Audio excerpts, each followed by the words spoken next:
Olá, bem-vindos a mais um programa Pergunte ao Professor. E nesse programa de hoje a gente vai falar sobre a ressignificação de objetos. Ou seja, podem os mesmos objetos ou o mesmo objeto ter vários significados para nós? Vamos ver isso.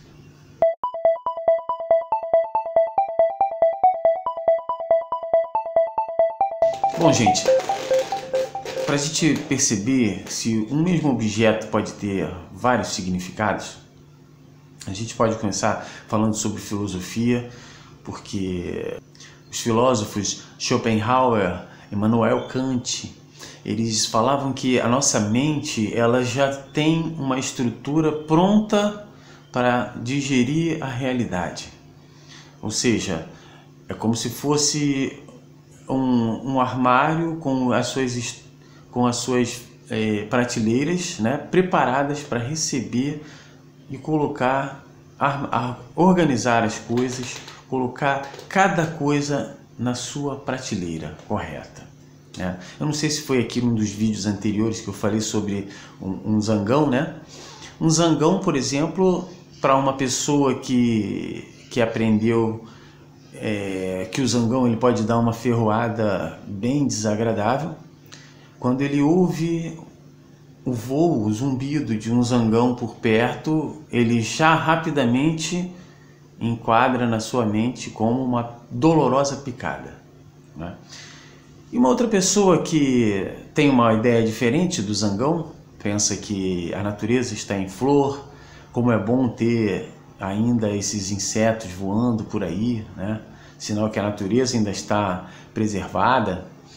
Então, quando um zangão voa perto dela, ela não vai pensar numa picada, ela não vai pensar nisso. Ela vai pensar exatamente que a natureza está ainda resistindo, né? Resistindo a todos os ataques do homem.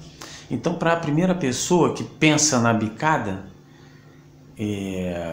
ela tem uma visão, uma reação negativa ao zumbido do zangão. E o mesmo zumbido do zangão para uma pessoa que tem uma mente diferente, que organiza aquela informação inseto, né, de forma diferente, vai ter uma avaliação positiva. Então, reparem que o zangão, ele é um mesmo objeto, né, e tem significados diferentes dependendo do que aquela pessoa tem dentro da mente dela. Então, observe, o mundo é o mesmo. O que muda é a nossa capacidade de atribuir um significado a esse mundo. Ok? Então, um outro exemplo também que a gente tem sobre essa questão de ressignificação do mundo, né, das coisas do mundo, é a seguinte. No início, na cultura pagã, né, principalmente a cultura grega, você tinha uma divindade que era chamada o deus Pan, né, que era uma divindade guardiã dos pastores, dos rebanhos, do amor também, né, da sexualidade, e também o guardião dos bosques, das florestas.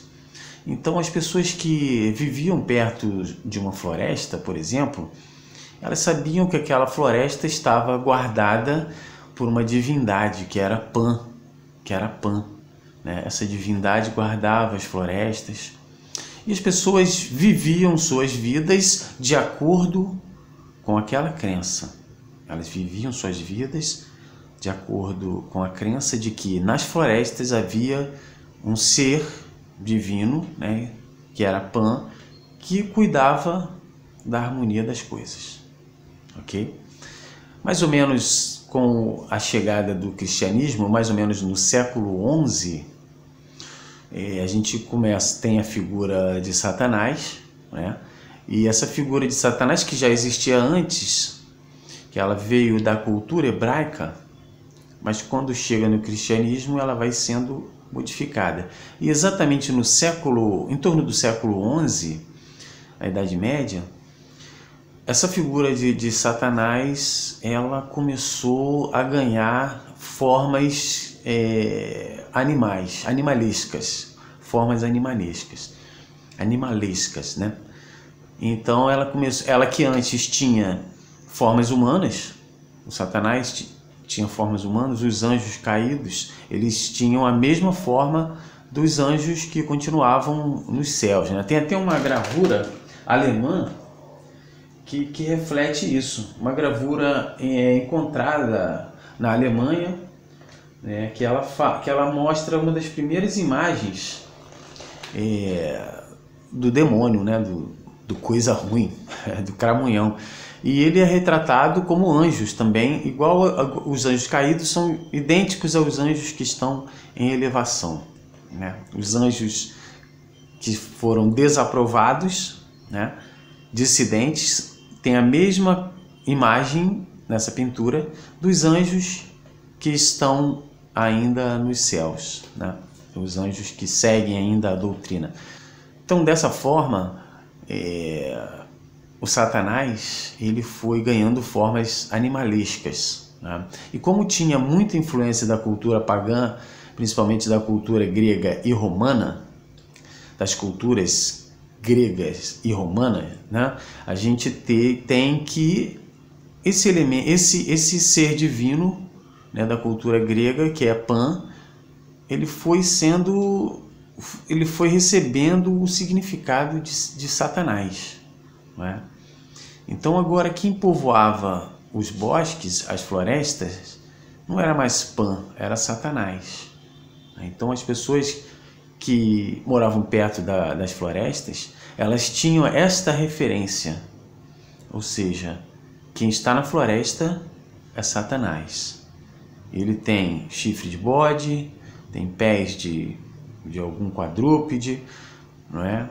Ele tem uma barbinha assim de bode, um aspecto humano e animal ao mesmo tempo. Então foi usada a imagem de Pan para agora ressignificar na imagem de Satanás. Ou seja, as pessoas agora que vivem perto da floresta, elas têm essa referência de medo. Olha, fiquem de olho porque nesta floresta está Satanás, que é um ser que quer desviar os homens das virtudes, do caminho correto, do caminho de Deus, né? Então percebam que antes, quando a cultura admitia Pan nas florestas, as pessoas viviam de acordo com esta referência.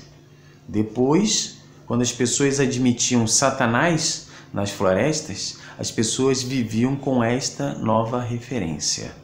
Repare o seguinte, a floresta não mudou, continuou a mesma. O que mudou foi apenas o significado que as pessoas davam a essa floresta. Então as vidas dessas pessoas aconteciam de acordo com o que elas pensavam dessa floresta. Percebe que o objeto, floresta, foi ressignificado, adquiriu um novo significado. Então, antes havia harmonia e agora há o medo, a desconfiança. Agora vamos pensar o seguinte, vocês aí. Hipoteticamente, né? Perto da floresta que vocês moram, o que vocês imaginam que há lá? Pan ou Satanás? Porque de acordo com o que vocês imaginam que há lá, vocês vão viver as suas vidas. Na próxima a gente continua. Um grande abraço!